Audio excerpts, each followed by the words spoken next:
Do you want to know the real reason why the Jewish people never accepted Jesus Christ as their Lord and Savior? What's up, guys? It's Justin from Bullet Holes in the Bible, YouTube, and TikTok, and I just wanted to say the answer to this question is extremely important for Christians to understand, and I know it was for me because as I sought out to write an article series and an in-depth study on the answer to this question, it really changed my perspective on a lot of things. So why do the Jewish people, both today and in the first century, reject Jesus as their Lord and Savior? Let's find out. So for the purpose of this study, let's just assume that Jesus was a real historical figure and that his words were actually accurately captured by the Gospels, specifically the Gospel of Matthew.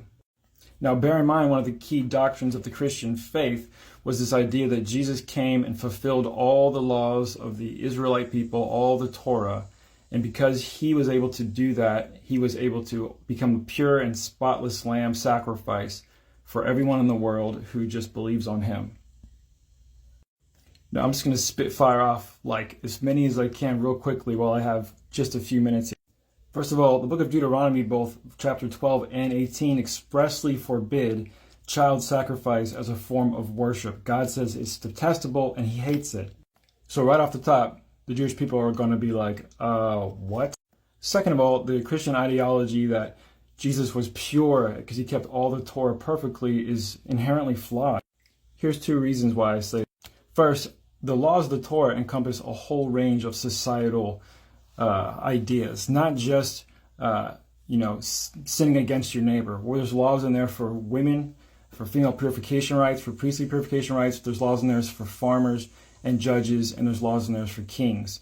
Jesus could not have possibly fulfilled all those laws unless he was a king, woman, judge, ruler, priest, farmer, which he wasn't, which means all he could have possibly fulfilled were the laws specific to a man in his situation.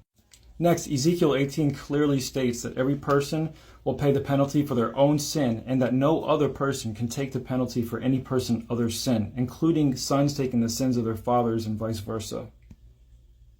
So just that theology in and of itself violates the Torah, but even Jesus himself personally violated the Torah. He does this primarily by adding to and taking away from the law in many different parts of Matthew 5. For example, when it comes to anger, it says, "You've heard it told that you shall not murder." He's quoting the Torah here, the law. But I say to you that everyone who's angry with his brother will be liable to judgment. So we see here that he's elevating anger to sin, but God gets angry all the time, and actually Jesus does too. Here he over-escalates adultery, saying that if you even think about another woman with lustful intent, you've committed adultery. But in the context of a polygamous people, this makes no sense.